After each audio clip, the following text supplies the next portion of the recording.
दोस्तों, क्या आपने कभी कारों को क्रश करते हुए मशीन को देखा है? अगर नहीं देखा तो इस वीडियो में हम आपको बताने जा रहे हैं दुनिया की कुछ सबसे खतरनाक और पावरफुल मशीन के बारे में, जिनके काम को देखकर आपका दिमाग पूरी तरह से हिल जाएगा।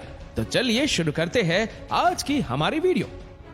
कार श्रेडिंग ये एक बहुत ही कमाल की मशीन है। ये मशीन देखते ही देखते गाड़ियों को छोटे छोटे टुकड़ों में श्रेड कर देती है।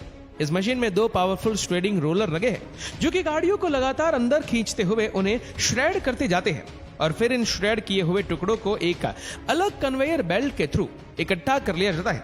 दरअसल कबाड़ में पड़ी वेस्ट गाड़ियों को रिसाइकल करने के लिए इन श्रेडिंग मशीन द्वारा उन्हें छोटे छोटे टुकड़ों में श्रेड किया जाता है। इसके अलावा वेस्ट कारों को रिसाइकल करने के लिए एक और टेक्निक का इस्तेमाल किया जाता है, जिसे कार कंप्रेसिंग कहा जाता है। इसमें एक हाइड्रोलिक चैम्बर में एक कार की बॉडी को रखकर उसे हाइड्रोलिक प्रेस से दबाकर उसे अपने रियल साइज से 10 गुना तक कंप्रेस कर दिया जाता है। फिर ये कंप्रेस की हुई कार एक छोटे से मेटल बॉक्स की तरह नजर आती है। मिलिट्री रोड लाइन ये मशीन एक चलती फिरती टेम्पररी रोड बनाने की मशीन है। मिलिट्री में कई बार ऐसा होता है कि सेना को जंगलों के मुश्किल रास्तों से होकर गुजरना पड़ता है और वहां सड़कें भी नहीं होती है। ऐसे में वहां से मिलिट्री के भारी व्हीकल्स को गुजारना काफी मुश्किल हो जाता है। ऐसे में इस्तेमाल किया जाता है इन टेम्पररी रोड लाइन मशीन का। ये मशीन कुछ ही मिनट में एक टेम्पररी रोड को जमीन पर बिछा देती है, जिसके बाद मिलिट्री के भारी से भारी व्हीकल्स को भी आसानी से इस पर से गुजारा जा सकता है। और इन टेम्पररी रोड लाइन मशीन का इस्तेमाल समुद्री जहाजों से डायरेक्टली बीच पर व्हीकल्स को उतारने के लिए भी किया जाता है। जेनेसिस XT ये एक मेटल शेयरिंग मशीन है, जिसका इस्तेमाल खराब हो चुके लोहे को छोटे छोटे टुकड़ों में तोड़ने के लिए किया जाता है, ताकि इनका फिर से रिसाइकल किया जा सके। इस मशीन में एक पावरफुल जोर लगा है, जिसकी हाइड्रोलिक पावर हैवी से हैवी मेटल को आसानी से काट कर उन्हें छोटे छोटे टुकड़ों में बदल देती है। और इस मशीन की मदद से वेस्ट हो चुके व्हीकल्स को भी रिसाइकल करने के लिए उन्हें छोटे छोटे टुकड़ों में तोड़कर आसानी से इसे क्रैप में बदला जा सकता है। इलेक्ट्रोमैग्नेट लिफ्टिंग ये भी काफी पावरफुल मशीन है, जिसका इस्तेमाल लोहे की चीजों को लिफ्ट करने के लिए किया जाता है। इसमें स्टील की एक बड़ी सर्कुलर प्लेट लगी होती है, जिससे इलेक्ट्रिक फ्लक्स देकर एक हाई पावर मैग्नेट में बदल दिया जाता है। जब इस मशीन के जरिए लोहे को उठाना होता है तो इसमें इलेक्ट्रिक फ्लक्स अप्लाई कर दिया जाता है, जिससे ये एक मैग्नेट की तरह वर्क करने लगती है।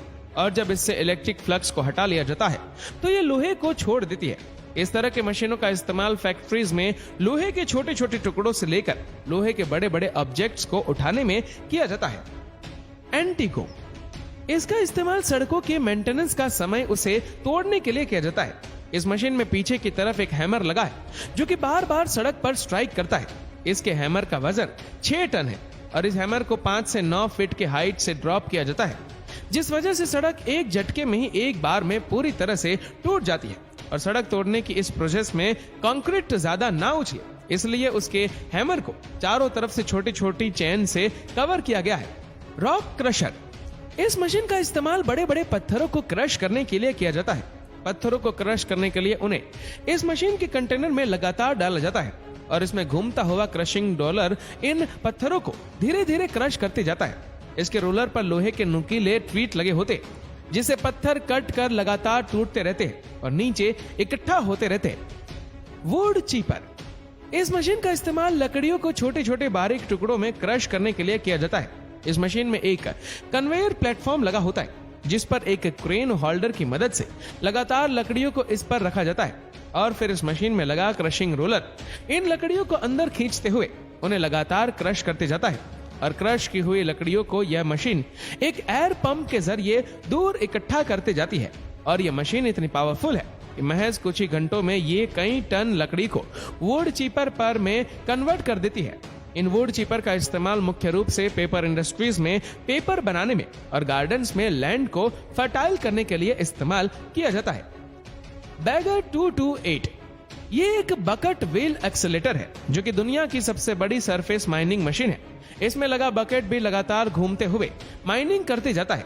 इसके रोटेटिंग व्हील का डायमीटर 21 मीटर है और इसमें 18 बकेट लगाया जाता है और इसमें लगे हर एक बकेट की कैपेसिटी 7 टन है। इसी वजह से यह मशीन कई मेट्रिक टन कॉल महज कुछ ही घंटों में माइनिंग कर देती है। इस मशीन द्वारा माइन किए गए कॉल को एक बहुत लंबे कन्वेयर बेल्ट के थ्रू लगातार आगे चलने दिया जाता है और फिर इस कॉल को वहां से ट्रकों में भरकर आगे ट्रांसपोर्ट कर दिया जाता है। P&H 4100C ये मशीन दुनिया की सबसे बड़ी इलेक्ट्रिक रोप शॉवेल है। इस शॉवेल का इस्तेमाल भी सरफेस माइनिंग के लिए किया जाता है। इसके शॉवेल का साइज इतना बड़ा है कि ये एक बार में 100 टन तक कॉल को ट्रक में लोड कर सकता है। H25IVC ये एक स्टोन क्रशिंग रोलर है जिसका इस्तेमाल स्टोन को क्रश करने के लिए किया जाता है। रोड कंस्ट्रक्शन के समय बड़े बड़े पत्थरों को यह मशीन अपने रोलर्स के नीचे दबाकर क्रश करती जाती है। इसके रोलर्स के ऊपर लगे नुकीले टीथ और इसकी खतरनाक वाइब्रेटिंग पावर पत्थरों को काफी आसानी से छोटे छोटे टुकड़ों में तोड़ती जाती है। इंपैक्ट रोलर इस तरह के रोड रोलर बहुत कम लोगों ने देखे होंगे क्योंकि इंडिया में बहुत ही कम इस्तेमाल किए जाते हैं। इनका इस्तेमाल भी रोड कंस्ट्रक्शन के समय ही किया जाता है। सड़क पर पत्थर और मिट्टी को डालने के बाद इन पर इन रोलर को चलाया जाता है। ये रोलर सड़क पर झटके से एक गहरा इंपैक्ट डालते हैं जिससे कि सरफेस पूरी तरह से सॉलिड हो जाती है। ये रोलर 5 साइडेड और 3 साइडेड दोनों ही तरह के व्हीकल्स में आते हैं। बताया जाता है कि इन रोलर के इस्तेमाल से बनी सड़कों के जमीन में धंसने की समस्याएं काफी कम देखी जाती है। कुबेलको डिमोलिशन ये मशीन दुनिया की सबसे बड़ी बिल्डिंग डिस्ट्रॉयड क्रेन है। इस मशीन का इस्तेमाल बड़े बड़े स्काई स्क्रैपर्स को डिस्ट्रॉय करने के लिए किया जाता है। इस क्रेन में कुछ अलग अलग तरह के अटैचमेंट भी मिल जाते हैं जिन्हें अलग अलग सिचुएशन में इस्तेमाल किया जाता है। इस क्रेन की हाइट 213 मीटर है, यानी कि इसके जरिए 20 से 25 मंजिला इमारत को आसानी से डिस्ट्रॉय किया जा सकता है। और इस क्रेन के अटैचमेंट के जस्ट पहले एक कैमरा भी लगा है। इसी वजह से इसका ऑपरेटर इतनी दूरी से कैबिन में बैठे हुए भी इसे इतनी आसानी से ऑपरेट कर पाता है। CDC कॉम्पैक्शन ये एक सरफेस कॉम्पैक्शन मशीन है जिसका इस्तेमाल किसी भी बड़े कंस्ट्रक्शन से पहले वहां की जमीन को सॉलिड बनाने के लिए किया जाता है ताकि वहां होने वाले कंस्ट्रक्शन को एक मजबूत बेस मिल सके। इस मशीन के सर्कुलर बेस को जमीन पर रखकर इस पर हैमर से बार बार स्ट्राइक किया जाता है। इस पर लगे हैमर का इंपैक्ट 16 टन के बराबर होता है और यह हैमर 40 से 80 स्टॉप पर मिनट जमीन पर मार सकता है। इसके हैमर के स्टॉक के वाइब्रेशन की वजह से मिट्टी के पार्टिकल्स आपस में मिलकर एक कॉम्पैक्ट स्ट्रक्चर में आ जाते हैं जिससे वहां की सरफेस काफी मजबूत हो जाती है। इस तरह से तैयार की गई सरफेस कंस्ट्रक्शन के लिए एक आइडियल सरफेस मानी जाती है। चेनिंग ब्रश इस एडवांस टेक्निक की मदद से जंगल के एक बड़े हिस्से का सफाया काफी कम समय में किया जा सकता है। इसमें पेड़ों को काटने के लिए लोहे की एक मोटी चेन का इस्तेमाल किया जाता है। इस चेन को 2 हैवी व्हीकल्स के बीच में बांध दिया जाता है और फिर इन दोनों व्हीकल्स को पेड़ों को दोनों तरफ से कवर करते हुए चलाया जाता है। जैसे ही ये व्हीकल्स आगे बढ़ते जाते हैं तो इनके बीच में आने वाले सारे पेड़ इसकी चेन में फंस कर गिरते जाते हैं। जहां जहां से इसकी चेन गुजरती है वहां से हर छोटा बड़ा पेड़ पूरी तरह से जड़ से अलग हो जाता है। इस तरह की एडवांस मशीनों से जंगलों का सफाया काफी तेजी से किया जा रहा है। चेन ट्रेंचर इस मशीन के जरिए जमीन में एक सीधी लाइन में खुदाई की जाती है। ये मशीन 15 फीट गहरी और 5 फीट चौड़ी लाइन जमीन में खोद सकती है और ये मशीन खोदी गई मिट्टी को एक पंप के जरिए साइड में इकट्ठा भी करती जाती है। इस मशीन का इस्तेमाल सीवेज गैस, ऑयल और वाटर पाइपलाइन को अंडरग्राउंड करने में किया जाता है। इस कंपनी द्वारा एक और मशीन बनाई गई है जिसे डिस्क ट्रेंचर कहा जाता है। ये मशीन कंक्रीट जैसे सॉलिड सरफेस पर या फिर सड़क पर भी 1 मीटर गहरी और 1 फीट चौड़ी लाइन में खुदाई कर सकती है। इस डिस्क ट्रेंचर का इस्तेमाल ऑप्टिक फाइबर केबल को जमीन में अंडरग्राउंड करने के लिए किया जाता है। स्टोन पीकर ये भी एक कमाल की मशीन है जिसका इस्तेमाल मिट्टी में से स्टोन को अलग करने के लिए किया जाता है। जिस भी जगह से स्टोन को पिक करना होता है वहां इस मशीन अटैचमेंट को ट्रैक्टर से अटैच करके चलाया जाता है।